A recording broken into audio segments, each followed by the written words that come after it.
वालेकुम नाज़रीन, जैसा कि आप जानते हैं कि ईरान ने पाकिस्तान के ऊपर हमला कर दिया मिसाइलों से, और ये सारी सूरत हाल की वजाहत जानने के लिए हमने रब्ता किया है सीनियर सहाफ़ी इरफान खान साहब से, जो तकरीबन 50 साल से सहाफत का काम सारे अंजाम दे रहे हैं। जी अस्सलाम वालेकुम इरफान साहब। अच्छा इरफान साहब, ये जो हमला किया है ईरान ने, और शदीद हमला किया है, किस्म का मिसाइलें और रॉकेट वगैरह चलाए हैं, जिनसे 2 जानें भी ज़ाया हो गई हैं और 3 जो शदीद जख्मी हैं, इसके बारे में आपके क्या बयान है, क्या रद्दमल होना चाहिए? देखें, हमला तो नहीं कह सकते आप इसको, मिसाइल फायर किए उन्होंने, सही। और वो अगर वो ना करते तो ज्यादा, मतलब मैं मुनासिब इक़दाम था। एक मुसलमान मुल्क होते हुए, एक हमसाया मुल्क होते हुए, जिनके दरमियान एक लंबी तारीख है आपस में दोनों मुल्कों की, और दोनों के दरमियान अच्छे ताल्लुकात हैं। फिर ये है कि मजहबी लिहाज से भी दोनों बहुत करीब हैं, कि पाकिस्तान में भी 30% आबादी शिया है, और इन दोनों के दरमियान अच्छे ताल्लुकात का होना बड़ा ज़रूरी है।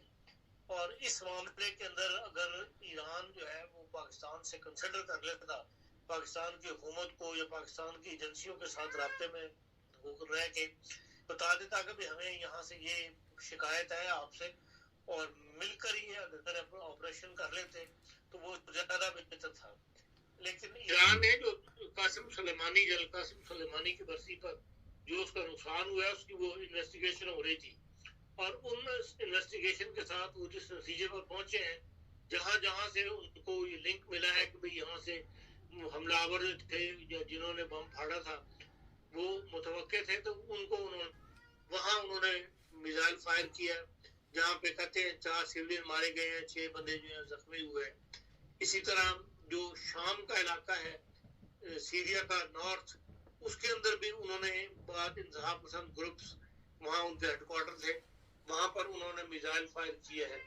और तीसरा उन्होंने बलूचिस्तान के अंदर जो है वो ईरान का दावा है तो उनकी रेवोल्यूशनरी गार्ड है, क्योंकि बलूचिस्तान में जो जैश उल अदल वो हमला नहीं किया, ये फायर नहीं किया, बल्कि जहाँ से हमें तकलीफ पहुंची थी जैश उल अदल साहब के, और पाकिस्तान ने बकौल उनके कोई स्टेप नहीं उठाया जब इन्होंने शिकायत बताई है कि भाई यहाँ से शियों के खिलाफ, ईरान के खिलाफ जो है स्कीमें बनाई जाती हैं।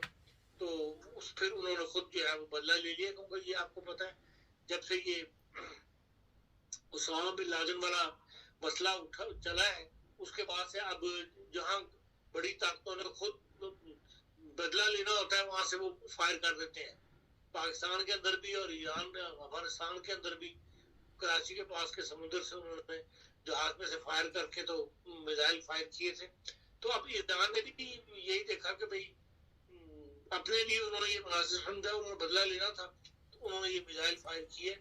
लेकिन मैं समझता हूँ जहाँ तक पाकिस्तान की बात है, ईरान को ऐसा नहीं करना चाहिए था और उस पाकिस्तान का हल निकालना चाहिए था। और अगर ये बात आगे बढ़नी शुरू हो गई या ईरान के पाकिस्तान के साथ ताल्लुकात खराब होने शुरू हो गए, तो ये पाकिस्तान के लिए अच्छा नहीं होगा, क्योंकि 2 हमसाए तो पहले ही खराब है। अफगानिस्तान के साथ हमारे ताल्लुकात ठीक नहीं, भारत के साथ हमारे ताल्लुकात ठीक नहीं, ईरान के साथ हमारी लंबी सरहद है, और फिर सबसे बड़ा ये है कि इतनी बड़ी इन्वेस्टमेंट की गई है गवादर के अंदर, बिल्कुल ईरान से जुड़ता हुआ इलाका है।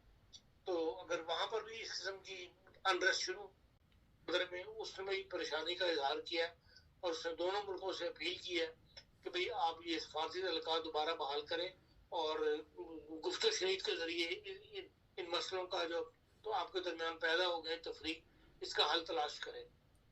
तो देखें इसका अगला स्टेप क्या होता है।